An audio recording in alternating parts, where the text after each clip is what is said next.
it is finally time to review the new Tyler the Creator album, Call Me If You Get Lost. First and foremost, I want to apologize for these two reviews coming extremely late.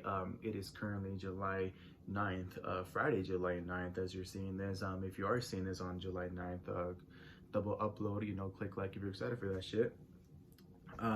Yes, I have been trying really hard to try and get caught up. Life has been a never-ending like cycle full of fucking like shit. It's like one thing after another. So sometimes life happens, and sometimes you're not like in the best mood, or just like in the best motivated state to do the things that you love. And for me personally, I'd rather do this channel and just do like everything that I love doing with my personal time during a time and a mood where I am happy and excited to like do all this for you guys, instead of making a half-ass video and just obviously sounding like I don't give a fuck right now. So thank you all for being patient. I apologize. I've taken many breaks this year on my channel. It's been life's been really kicking my ass right now. Being 22 so far has fucking sucked, but that's just adulthood right there. But yeah, I apologize. Thank you all for being patient, and I know that Vince Staples has most likely dropped this new album today. So yeah, I will definitely get to that, and hopefully by Monday or Tuesday, I will get that out to you guys. But until then, please enjoy these next few reviews. This is Tyler's sixth studio album, I believe.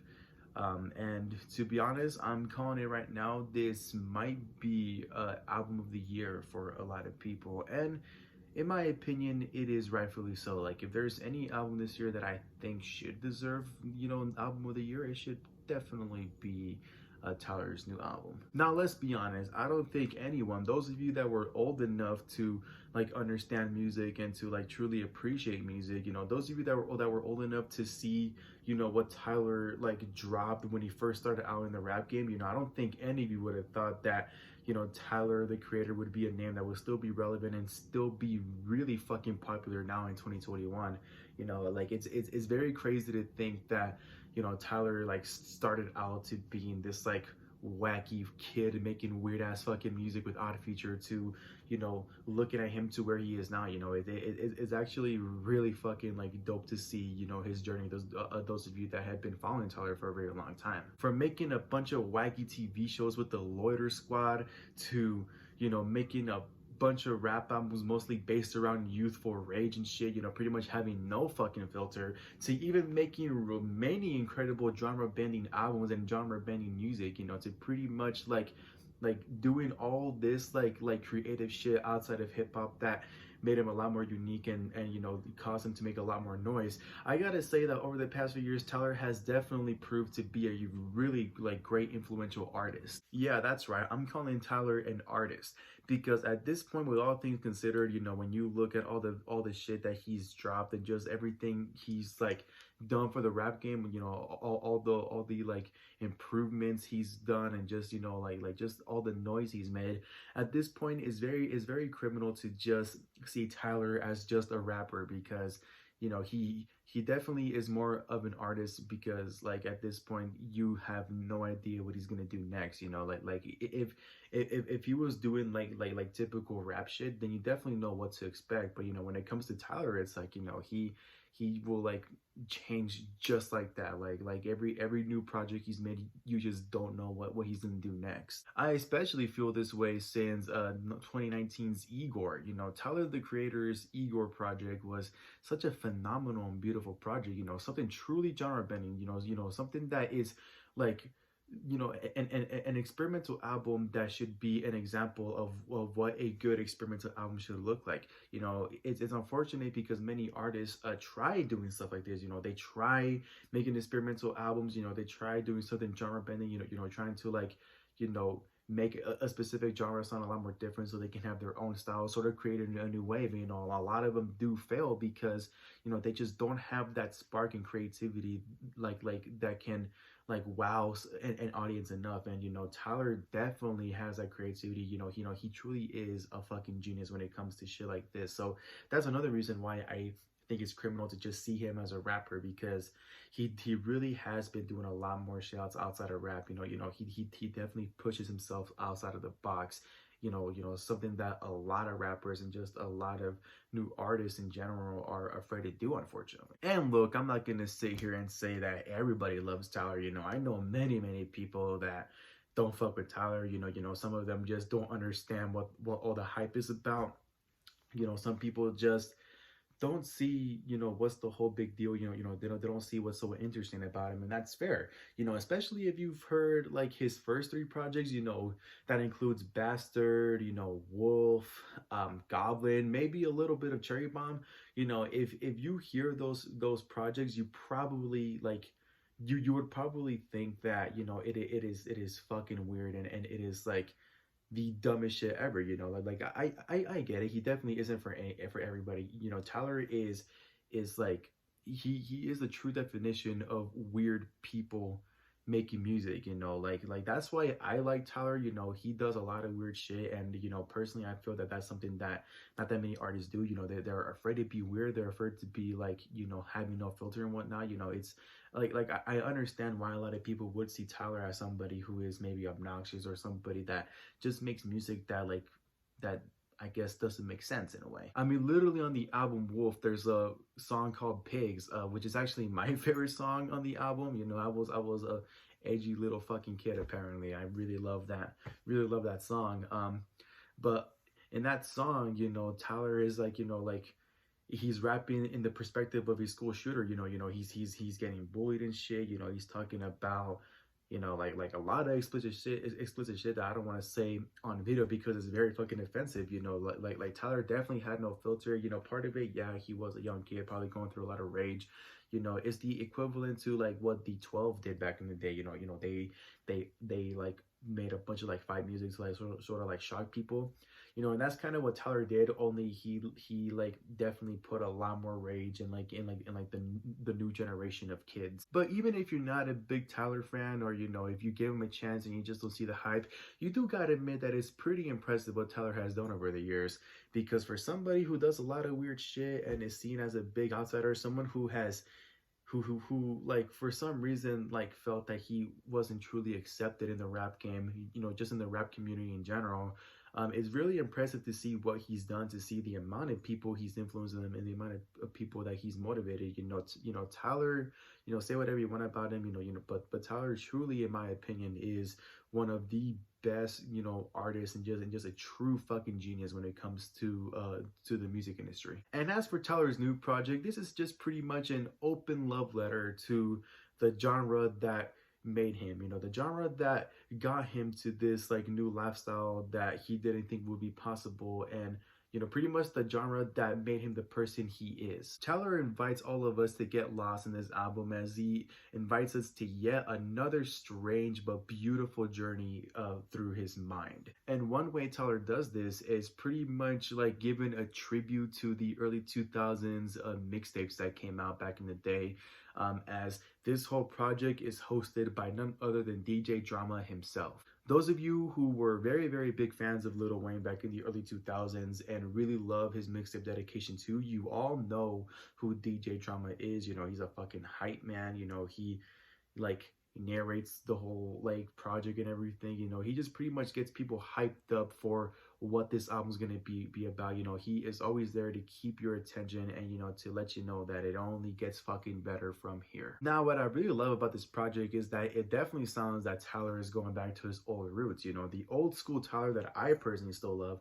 I know a lot of people who are getting into Tyler, you know, they feel that his new shit is a lot more better, you know, which makes sense. You know, if you didn't grow up with the old Tyler, then, you know, chances are the old Tyler is somebody that you don't really like. But personally, I love both new and old Tyler. Old Tyler is someone who I personally prefer because, you know, that was at a time when he wasn't really afraid to say shit. You know, you know, it was a time where you know, you were able to say whatever you wanted and not have to worry about, you know, what people were going to say about it.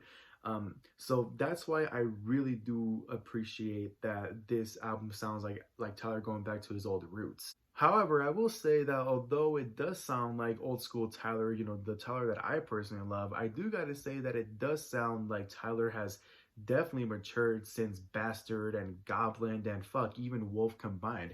You know, he definitely has matured a lot more since then. You know, he definitely sounds a lot more like an adult, I guess you could say. You know, I would just say that he just sounds a lot more humble and just like sounds a lot more happier with, you know, how his life has been going recently. If there's one thing that I feel a lot of people never give Tyler credit for, you know, something that always went over their head when it came to Tyler as an artist, I would say that his lyricism was very like ignored and just like very underappreciated during his first three projects, because the obvious thing is that, you know, he definitely knows how to rap.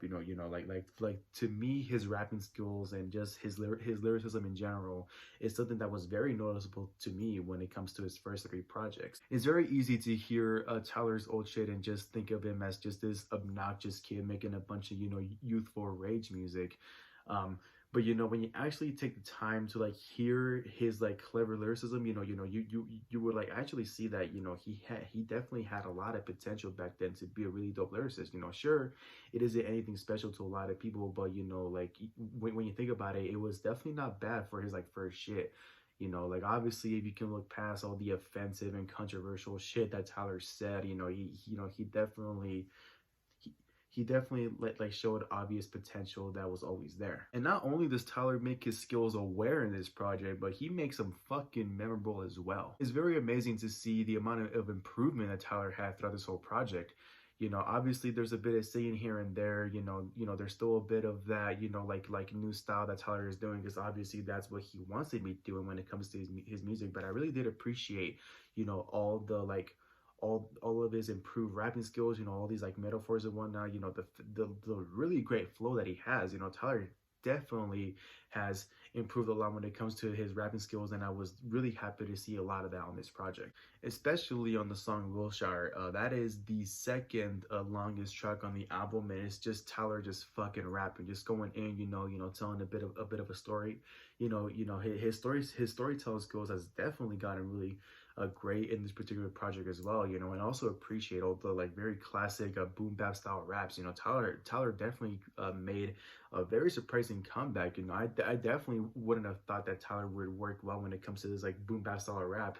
You know, not saying that you know he shouldn't have ever done it, because you know he definitely can pull it off, but it's just that, you know, his, you know, like I was so used to hearing like, you know, these like weird like mixed sounds that work so well when it comes to his voice, that I never would have imagined that he would have done shit like this. You know, he definitely like surprised me a lot, and he definitely showed me that he can do more than one style. You know, this is why I say that at this point, like, you really don't know what to expect when it comes to a new Tyler album. And although I do believe that Tyler does steal the show throughout the entire project, I gotta say that a few of the features on here are actually pretty fucking dope. They are pretty impressive. You know, probably the best since, I would say, maybe Cherry Bomb, and I guess Flower Boy as well. Tyler collabs with many new and old artists in this project. You know, he definitely went outside the box to pick out like certain people that he knew were gonna work out well when it comes to, you know, like this fucking masterpiece that he created. For example, we have yet another impressive feature with Lil Wayne on the track entitled Hot Wind Blows. I think this is probably the third time that Lil Wayne showed up on the on a Tyler album. You know, I know that he showed up on Smuckers in Cherry Bomb, I believe, and he also did show up on a song in Flower Boy. I don't remember what song it was called, but you know, Wayne has definitely have a long history with Tyler, and you know, I feel that those two features that he did before before this album, you know, they were just like, you know, this like weird combination of sounds that both Wayne and Tyler are really dope at doing. But I really did appreciate, you know, like sort of like Tyler and Wayne doing like this old school like really like great lyrical banger. You know, I feel that since Tyler was definitely paying a tribute to early 2000s mixtapes, you know, it was definitely a really great choice to have Wayne on here, because you know that man created some of the best mixtapes when it comes to the early 2000s. You know, I don't know how many people feel about Wayne's new shit now, but I know like back in the day when he was first starting out, that a lot of people were very crazy about him. So I definitely did appreciate the feature and just the tribute that both Wayne and Tyler did on this project. I also really appreciate the track Manifesto, which has a reunion with a former Odd Future member, Domo Genesis, somebody who I feel was very underappreciated. You know, I know that Earl Sweatshirt and maybe Casey Veggies, and maybe Haji Beats at some point, and obviously Sid the Kid, like obviously there were like certain people in Odd Future that people really appreciated, but personally I really loved Domo Genesis. You know, he definitely had a lot of great potential. You know, he was very underrated, and you know, I just really appreciated that Tyler brought him back, because I feel that these two have always made a lot of great songs together. And you know, this song right here just gives me that same like, you know, nostalgic, you know, feeling when it comes to like the old like Odd Future vibes. You know, it definitely sounds like a fucking like unreleased song from Odd Future, from the Odd Future days. You know, it's fucking wacky, it's crazy, it's like it's in your face, and you know, it's just really fucking funny to hear too. You know, they have a very funny skit in the beginning talking about, you know, oh, white girls say this and whatnot. So I really did appreciate that reunion as well. I will also say that Juggernaut is by far one of, if not the best track on the album. That includes a feature with Lil Uzi Vert and Pharrell Williams. You know, Uzi is somebody that, you know, I typically don't listen to in my spare time. You know, he's made a lot of like great and impressive tracks. You know, when he first started out, you know, I actually really enjoyed, obviously, EXO Tour Life and um, The Way Life Is, I believe that what the song is called. You know, when he's talking about, you know, like getting over certain things. You know, I really did appreciate, you know, the certain like songs that he's made. You know, some of them weren't as great in my opinion. In my opinion, like sometimes I feel that he isn't kind of worth the hype. But when it comes to songs like this on Juggernaut, you know, he does show his true potential, and he does show like how much of a dope artist he is. And as for Pharrell, I did not expect him to rap on this. You know, I know Pharrell is a dope producer and he's a really great fucking singer, but you know, like I think it's very rare when you hear him rap. And you know, when it comes to this particular song, you know, he definitely shows his like skills. You know, like he definitely shows that Pharrell can do like many things in the world. And you know, I really did appreciate what both Tyler and Uzi and Pharrell did on this particular song, because they created a very unique song that I think a lot of us have been hungry for it and have been needing this year. And honestly, y'all, I gotta say that I even enjoyed What's Your Name, which includes a feature with Ty Dolla $ign, who once again is just in the backup vocals, you know, nothing too special, but it does include a feature with Young Boy Never Broke Again. You know, I never thought I'd say this, but I actually really enjoyed it. And you know, I don't want to say like really enjoyed it, but you know, I did like it. You know, I didn't mind the feature with Young Boy on this song. You know, as much as I truly do believe that, in my opinion, you know, I'm sorry to a lot of you that are big fans of Young Boy, but personally, I feel that Young Boy ruins everything he fucking touches. You know, like I've heard him on many features and just felt that, you know, like I couldn't enjoy it because of him on there. I actually came into this album thinking that this track was the one song I wasn't going to like, because I've heard so many people say that Young Boy fucking ruins everything he touches, and that, you know, it was like the most weirdest rap collab ever. You know, like a lot of people have said that there's anybody that sticks out like a sore thumb, and not in the good way, is definitely Young Boy on this project. So I was mentally preparing myself for it, but to be honest, I didn't mind it. You know, I thought it was really good. You know, I think Young Boy definitely like held his own throughout that whole song. And I think that this like feature is a prime example of what every new school rapper should sound like. You know how they should sound like when it comes to being on a masterpiece of a project like this. This album is something that a lot of people have been waiting for, including myself. You know, they're in a year where it's been a shitty year for rap music. I feel that this album is something everyone is going to enjoy and remember for a long time coming. And, you know, rightfully so, because it is a really dope fucking album. Tyler has definitely proved that he can do many things, but falling off is not one of them. You know, if there's one thing that this rap album like does, is it truly does challenge the Grammys, and just it challenges a lot of people that are big critics of, you know, rap music in general. Big critics, you know, that usually say that, you know, they don't understand this like new wave of like rap music. Like where rap is going nowadays. I would say that this album is definitely an album that will challenge people to see if they can tell, what an authentic and just raw and just beautiful rap project looks like when it's like right in front of you. So definitely do appreciate what this album contributed this year. I really do appreciate this album's creation, the whole like thought process of it, the point of it. And I think it is definitely my favorite album so far of the year, until Isaiah Rashad drops his new project, which I am very excited for. But until then, I really enjoy this project, and I think a lot of you will enjoy it for many, many years to come. And because of that, I think this album deserves a 10 out of 10. Thank you all so much for watching. I hope you guys enjoyed my review. What did you guys think about this album? Have you heard it? Did you love it? Did you hate it? What are your favorite tracks? What are your least favorite tracks? Please let me know in the comment section down below. I would love to hear your opinions about it. And with that being said, don't forget to like, subscribe, click that button down below, all that good stuff. And don't forget to stay happy. It's like I'm living a dream, that's how to reach. I've been cooking like Walter and Jesse B. Kisses sauce and trying to be a prodigy. Fast deep.